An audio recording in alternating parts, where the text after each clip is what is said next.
Buenas tardes a todos y a todas. Mi nombre es Sebastián Alarcón. Hasta el momento no tengo nada publicado físicamente, pero en eso estamos trabajando. Creo que me llamaron aquí porque hace poco gané una mención honrosa en el concurso Roberto Bolaños del Ministerio de Cultura, con un cuento que se titula ¿Acaso otro fuego?, que era una ucronía sobre la matanza Selknam. O sea, como tergiversar un poco cómo se dieron los hechos para favorecer a las tribus indígenas. Bueno, ese cuento en este caso no lo voy a leer porque es muy largo y se tomaría bastante tiempo, pero ese cuento pertenece a un conjunto de relatos que yo nombré Ojos de Pez Dorado, que era una colección de 12 cuentos con temática fantástica, o lo que a mí me gusta llamar neofantástico, que es como escribir una realidad cotidiana, pero ahondar un poquito más y entrar a esa fantasía que depende mucho de la subjetividad de cada uno. Me gusta mucho jugar con el lenguaje. Creo que soy más del tipo que trabaja con el medio de expresión que con el tema. Pero nace primero el estilo y luego voy formando el tema. Así que este es el primer cuento que lleva el título del conjunto de cuentos, que se llama Ojos de Pez Dorado. Ahí dentro las formas perdían definición. Nada era lo que se demostraba en apariencia, y solo con un snorkel apropiado podría haber dicho que lo visto en el fondo era una piedra y no un pez durmiendo el sueño de los justos, brevemente quieto antes de torcerse y huir de él. Había aguantado la respiración 2 minutos, lo suficiente para que Marlí empezara desde el planchón de roca que cubría parte de la orilla a gritar ya irritada, porque nuevamente él jugaba al estúpido pez muerto. «Diego, ¿te quieres ahogar?».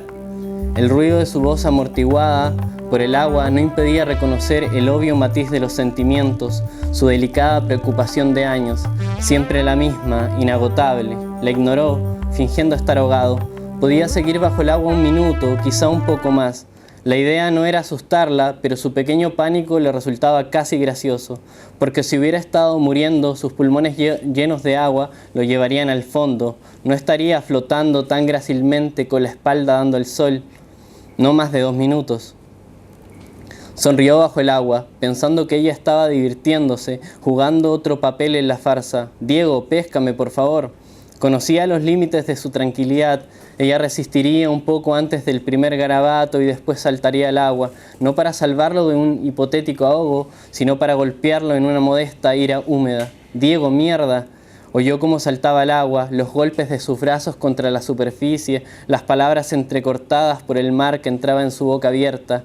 La oyó cada vez más cerca, como un demonio marino que viniera a cobrarle el alma furioso, y de un momento a otro no oyó nada. Dejó de fingir, sacó su cabeza a la superficie. La atmósfera le pareció fría, terrible. Por un momento olvidó el juego.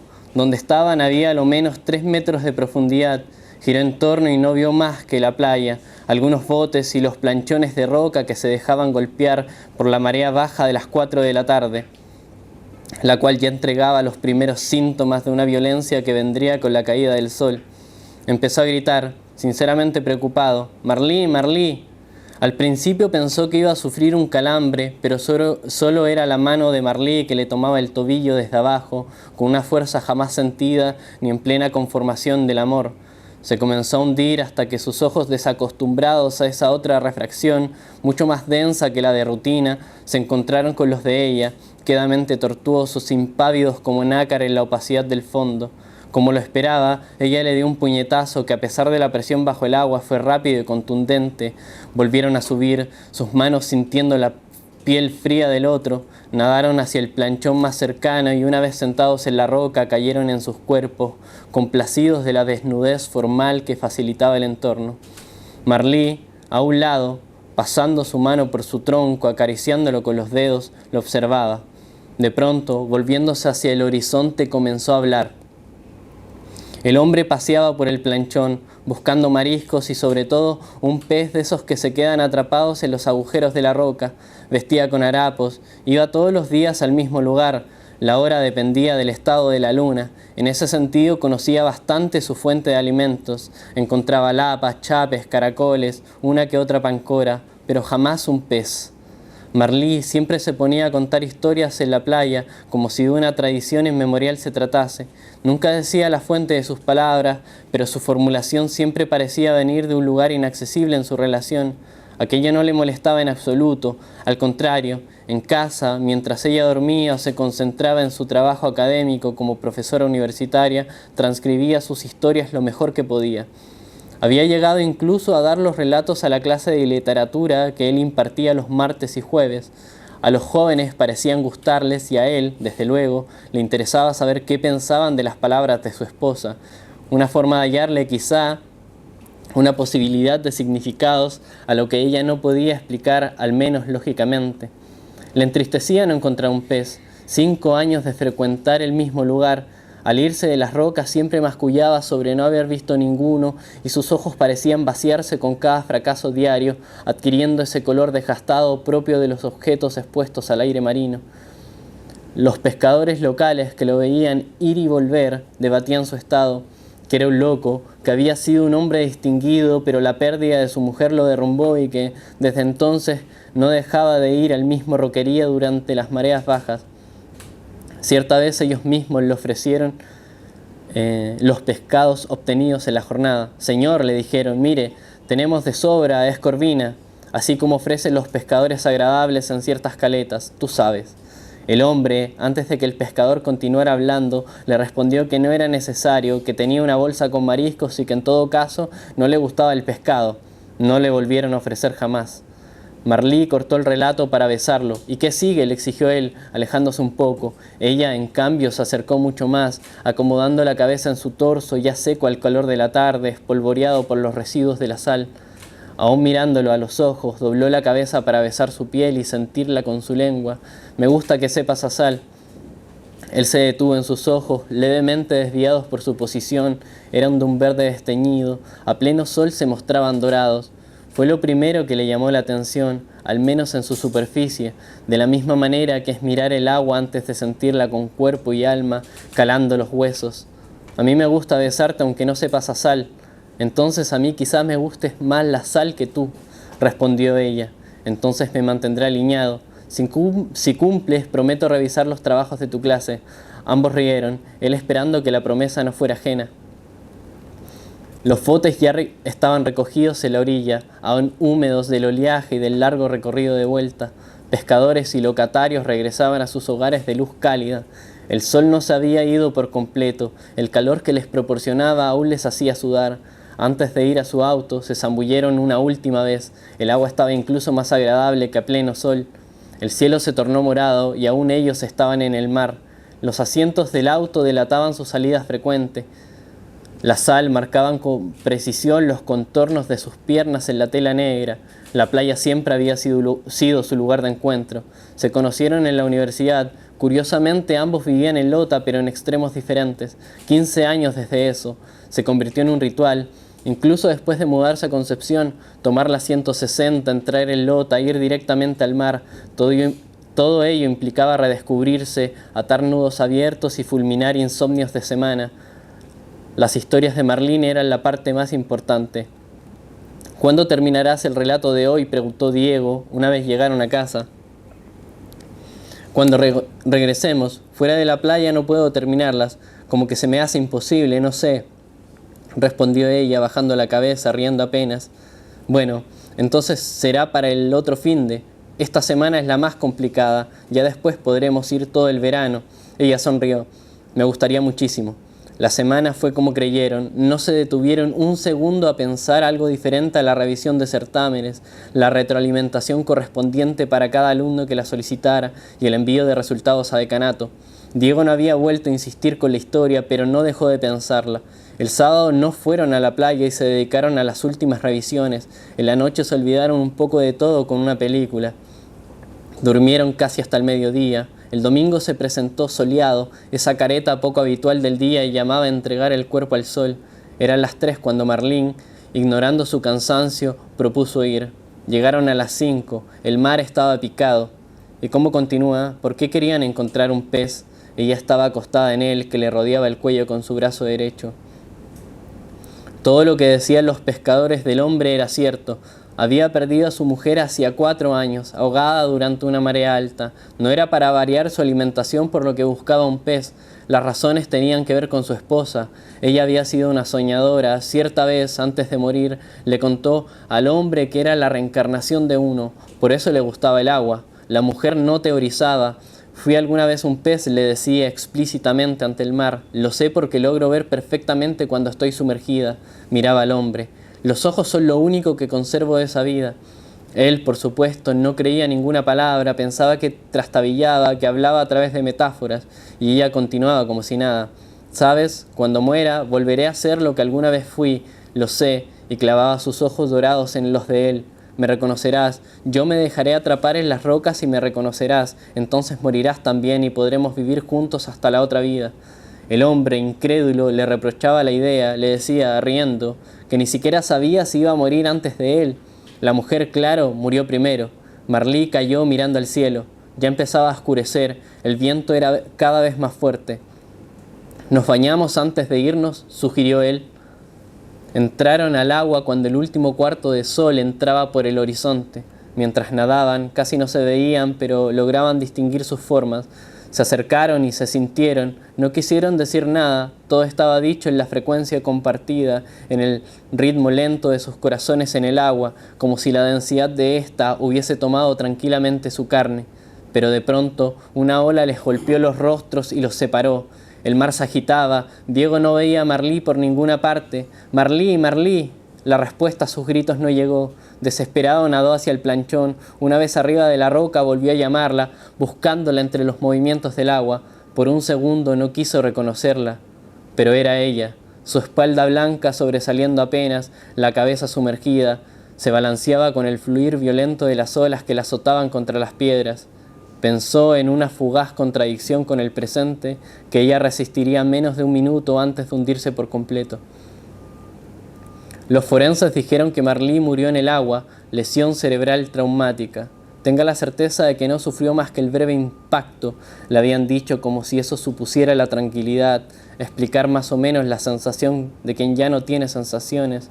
La universidad le dio 2 semanas de licencia por la pérdida. El mismo decano se había tomado la molestia de llamarlo para soltar el pésame y el abrazo discursivo. Si necesita más tiempo, dígame, me puede escribir directamente, no hay problemas. No puedo decir que entiendo su situación, pero créame que tiene todo mi apoyo al respecto. Muchas gracias, señor, había respondido él, intentando, sin muchos resultados, no parecer cortante. Sin embargo, el término del plazo supuso el término de sus relaciones con la academia. Todo terminó en una pequeña carta de renuncia, con muchos agradecimientos y nada de exigencias, como la formalidad habitual lo requería. Un mes después ya vivía en Lota, en una casa pequeña cerca de la caleta. Todos los días iba a los planchones, tenía ahorros suficientes para convivir de manera relajada con su propósito. Ahorraba en ropa, comía mariscos, los pescadores locales lo saludaban, él algunas veces se detenía a hablarles, les contaba poco, lo necesario para que no lo consideraran mentalmente incapacitado. Pasaron varias estaciones, el tiempo no tuvo piedad, murió en las mismas piedras que frecuentaba, al parecer de un infarto fulminante. Cuando los pescadores lo encontraron, el agua había comenzado a subir a los planchones. Un poco más y la marea alta se lo habría llevado irremediablemente. Ese es el final.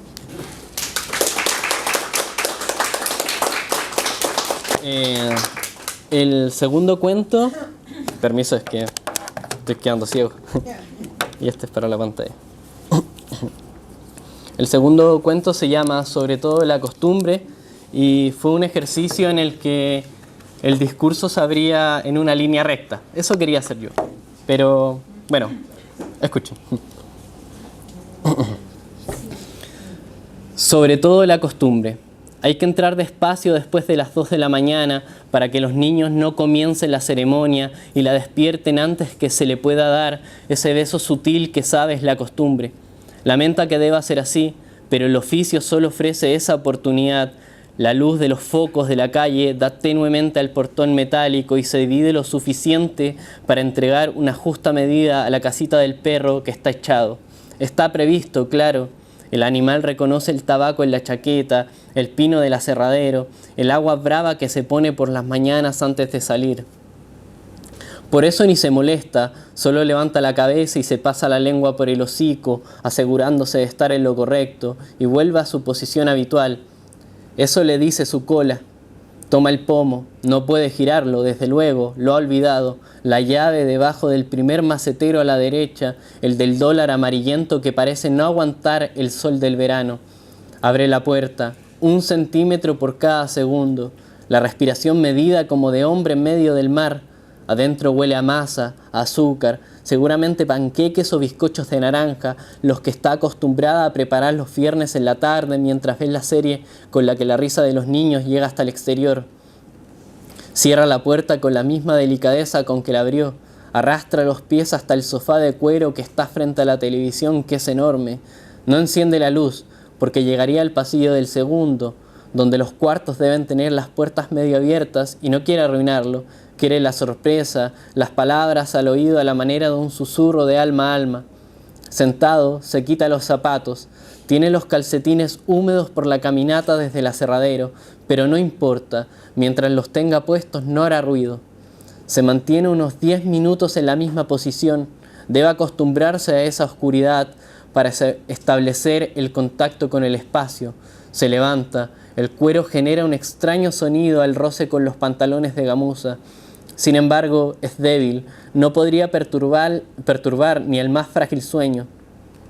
Comienza a establecer el trayecto, fijándose en las puntas de los muebles que pueden ser un estorbo para la alegría de verlos dormir y sobre todo la de contemplar la lenta apertura de esos ojos especiales de los que locamente se enamoró. La escalera es un problema, es de madera y en el primer escalón cruje. Eso lo preocupa y se queda un buen rato de pie sin mover un solo músculo. Sin embargo, no se oye nada desde arriba. Continúa a la manera de un horario en el reloj y siente el cómodo latido de su corazón porque todo se cumple sin errores. Su respiración es adecuada, las formas en la oscuridad no lo han traicionado y nada ha vuelto a crujir.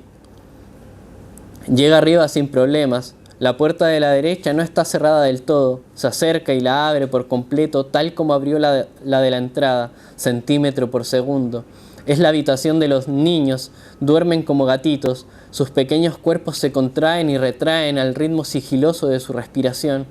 Cierra la puerta hasta dejarla cal y canto, con la llave que la madre oportunamente deja por fuera. La puerta de la izquierda, sin embargo, está cerrada por completo. Se acerca y entre rezos gira el pomo. Gracias a Dios se mueve. Ve la habitación de su amada, la contempla. Desde ahí ya siente su aroma floral, tal vez de gardenia o jazmín. Cierra la puerta con la misma delicadeza que las anteriores.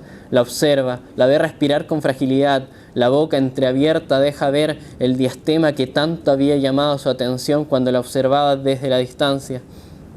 Se acerca disfrutando el instante previo. A su lado huele su pelo, su rostro, su cuello, la caída de su pecho hacia el estómago. Vuelve a sus labios secos por la madrugada y la besa de manera sutil. Alcanza a ver la sonrisa que se dibuja antes de que despierte porque de seguro ha reconocido el olor de la chaqueta, del aserradero, del tabaco, del agua brava de siempre. Entonces, para que no se agite, lleva su mano derecha hacia sus labios dispuestos y presiona de la misma manera que lo había hecho con el cuello del esposo una hora antes, al verlo salir solo del aserradero como una oportunidad divina. No había sido difícil lo demás, quitarle la ropa, los zapatos que le quedaron de maravilla, arrastrarlos bien adentro del bosque. Ve los enormes ojos de ella abrirse como cielos de primavera, ve la sorpresa agria en su gesto y presiona aún más la mano sobre su boca, muy fuerte, esperando que entienda el cariño y no intente morder y gritar como otras. «Te amo», le susurra apenas al oído, mientras la sostiene con piernas y manos, intentando llegar a su alma para que entienda, para que no se resista al amor que es tan hermoso cuando se sabe del todo. Ese es el segundo. Ya. Y la sangre.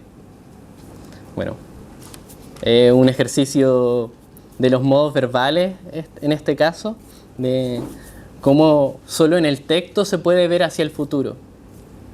Bueno, aquí va.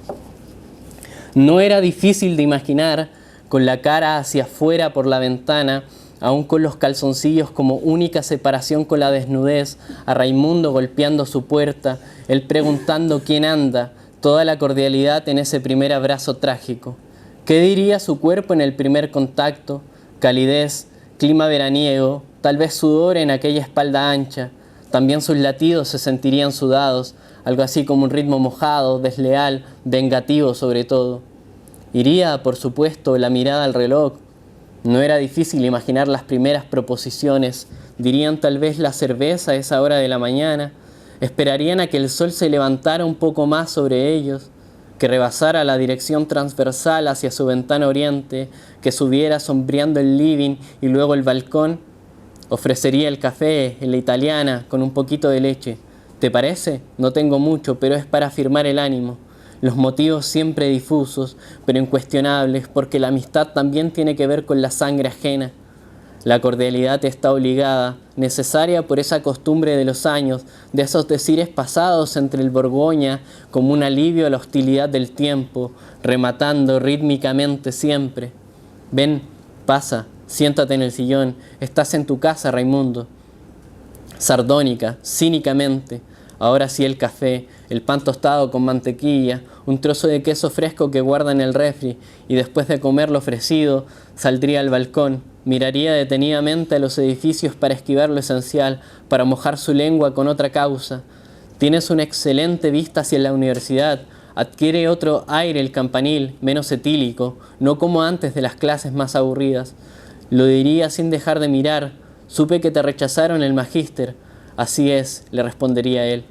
Unos 5 minutos yendo de arriba hacia abajo, tornaría su cuerpo, miraría todas las plantas de las repisas, el enorme cuadro con el cual estuvo 2 meses inmiscuido, casi puro rojo si no fuera por un par de grises, absurdos e irregulares que hacen el contraste como diciendo, no todo es sangre. Sin lugar a dudas, Raimundo lo diría primero, porque de otra forma sería ridículo. Te preguntas mis razones. Yo también me lo pregunté muchas veces antes de venir acá. Imagínate la angustia. ¿Sería el mismo rostro? Esas cosas imposibles de desviar cuando se piensa en lo sucedido. No creo que el estado físico altere la propiedad esencial, pero a saber si tú eres una excepción a mi idea poco sustentable. Ya sé, yo he cambiado, me he dado el lujo casi involuntariamente, pero no lo que hice, no lo que tú sabes muy bien que hicimos y en lo que radica, lo sabes, la precisa razón de mi visita. Otros ojos tendrían su rostro, otra voz vendría en su boca ya medio contraída, alejada de él para hacer solo tono y cadencia, y sin embargo se detendría, no seguiría hablando del tema, miraría el reloj, sacaría a colación la hora, la cerveza, una comida más razonable para el encuentro, ¿por qué no un muy buen corte de carne, blanda, al punto perfecto, sangrienta? Antes de salir le ofrecería ir al baño. Él lo rechazaría bajo una estricta e inevitable desconfianza. Saldrían. Cerraría con doble seguro. No fuera a estar acompañado en secreto, pero lo mismo forzaría la puerta. Encontrarían sin problemas el computador. No tendrían que intervenirlo. Bastaría echarle agua, botarlo por el ducto. Pero eso era pensar de más, tergiversar demasiado el futuro probable donde ya estarían bajando por el ascensor, silenciosos pero conscientes de su silencio bien ocupado. Todo absurdo. Los perfiles reflejados en el espejo, sus cicatrices remarcadas por la luz fría del entorno. Raimundo aún tendría su nariz desviada, la cicatriz en su labio inferior por esa pelea con él. Sentiría a causa del silencio los cables de acero tensos al bajar, el contrapeso ascendiendo regularmente hasta dejar el ascensor en el uno, ninguna palabra, apenas un bostezo sin eco en el otro. Saludaría al conserje de turno. El conserje sonreiría al comprobar que el hombre a quien dejó subir es verdaderamente su amigo y no un desconocido que ha mentido. Así se iría completando el boceto, puro realismo burdo, muerto y previsible. Sentirían el ambiente cálido, más de 20 grados esa hora. Raimundo caminaría por su derecha como antaño. Sobrarían diálogos incómodos, pero él seguiría caminando, guiándose por puro instinto de supervivencia al bar. 2 cervezas, gracias. ¿Nos podría traer un cenicero, por favor? Raimundo le ofrecería un cigarro. A pesar de no hacerlo en años, lo aceptaría. Sería imposible no controlar la tos por el abandono del hábito, pero no necesitaría más de 3 caladas más para establecer la memoria. Claro que lo preguntaría antes de que él lo dijera. ¿Estás sin pega? No, estoy de profe. Ah, claro, enero, por supuesto. ¿Te gusta? Lo suficiente para aguantar la plata de cada fin de mes. Vendría otro espacio vacío hasta las cervezas. Raimundo calaría aún más fuerte. No le llevaría más de 3 minutos cada cigarro. ¿Cómo supiste dónde vivía? Deberías dejar de publicar huevadas. Después de eso bastó preguntar lo lejos que nos lleva el tiempo para juntarnos. Yo te habría pensado en el sur, no nuevamente intentando meterte a la universidad y para más fracasando. A mí me dejó del todo insatisfecho. Si pudiera ir al pasado hubiese preferido ser cura. Lo haría ahora si no me lo impediera lo que hicimos. Él calaría, volvería a calar. Levantaría la cerveza y la acabaría de un par de sorbos seguidos. Raimundo haría lo mismo. Pediría un par más. Si no fuera porque pienso que tú lo sabes, haría muchas cosas. Encontraría pareja, tendría un hijo, plantaría un árbol. Esas necesidades humanas que a lo mejor no me importarían si no fuera por el hecho irónico de contradecirme existencialmente. Viejo, comprende, todo lo que no soy es por mera culpa tuya. Lo miraría detenidamente. Idem, le respondería congraciado de no decir otra cosa. Otra cerveza más. No es fácil seguir tomando por complacer al otro, hay que enfocarse bien, mantener los ojos en un lugar fijo, ya dejar de fumar para no acelerar el proceso decadente. No habría filete, pero pedirían hamburguesas para firmar el estómago, para no permitir al cuerpo abatirse, debilitarse más que el del frente que también toma sin parar, sopesando la confianza, debatiendo si hablaban con quien verdaderamente traía ese rostro. Tal vez él mismo propondría algo más fuerte, digamos un vodka o un whisky acanelado, pero no en el bar. Saldrían ya un poco torpes, pero intactos mentalmente, sin lagunas para decir quién eres, dónde estamos. Sería fácil deducir el vodka por sobre el whisky. Raimundo por la derecha buscaría caras para ponerle los ojos incómodamente. No sería extraño que ocupara su voz para incomodar un poco más, a través de un saludo cordial pero incongruente con el rostro fulminante. Los ojos medio cerrados, las fosas nasales dilatadas como un perro rabioso. Quedaría algo de su amistad luego de 10 minutos bebiendo. Saludaría nuevamente al conserje. Raimundo también saludaría levantando ambas manos como una presunción a una futura inocencia. Piso 16. Esta vez hablaría para ir desviando la atención de su estado, un poco menos sobrio a causa de su corporalidad. No querría insinuar la desconfianza, sino hacerse saber vivo, completo. No, que no creyera en malas intenciones para con sus pretensiones humanas. No me ha dominado la sangre, ¿sabes? Todo bajo el amparo de que él mismo podría descender aún más de su sitio si lo intentara, supuestamente ir perdiendo su empleo, todas las mujeres con las que intentara siquiera hacer algo, ir bajando de ese infierno prometido de la juventud, de ese pacto. No lo pienses así, amigo, no lo pienses así. El motivo es hacerme presente, decirte que no te pases de listo porque yo tampoco lo he hecho hasta ahora. Este es mi rostro aún, este es el envase verdadero de mi alma. Lo empujaría a creerse en un mejor estado que él, esperando su respuesta presurosa, escasamente meditada. Él se lo creería, se iría relajando piso a piso, a lo mejor bromearía con el suceso que los condenaba mutuamente. Tu alma no es del todo tuya, Raimundo, tu alma también tiene que ver con la mía desde esa sangre. Se verían al espejo, se contemplarían. Bajo los efectos de la cerveza sonaría todo amortiguado, ridículo, apócrifo. Llegarían al 16, él abriría su puerta, superaría en los 10 minutos los 3 vasos. Él se acomodaría demasiado en el sillón, Raimundo lo iría sacudiendo para que no se quedara dormido. Confianza, manos cálidas, otro trago. No puedes quedarte dormido siendo el anfitrión. El departamento se sentiría oscuramente denso a pesar de rondar las 6. Tal vez aún conservaría los residuos de calor que habían entrado antes de las 12. Ya para cuando estuviera dormido, Raimundo buscaría, encontraría el computador, se llevaría su celular por si las dudas, le echaría más alcohol a su garganta antes de escapar. ¿Quién sabría la desgracia hasta 2 semanas después, hasta 3 semanas? Y si se levantara intacto, con la cabeza latiendo como un bombo de guerra, ¿se atrevería a denunciar, a dar indicios sobre el material del computador? No era difícil imaginarse rendido en el sillón, sofocado como hombre. ¿Cuánto tiempo tardarían las autoridades en apresarlo, en meterlo a la cárcel sin posibilidad de defensa? Antes el suicidio. Raimundo también lo sabía, o acaso sabía aún más, y no se tomaría la molestia de ahogarlo en alcohol, sino que hundiría sin mucho esfuerzo alguna almohada en su cara, un espasmo inevitable, 2 a lo mejor, desaparecería. Quitó la vista de la ventana, todo estaba claro, nada era difícil de imaginar, no tardó demasiado en vestirse, un pantalón, pantuflas, una polera bien oscura por la sangre. Abrió el cajón de los cubiertos, tomó el cuchillo, el que entraría más fácil en la carne blanda del cuello. Alguien tocó la puerta 2 veces. ¿Quién anda?, preguntó. Soy yo, Raimundo. Okay.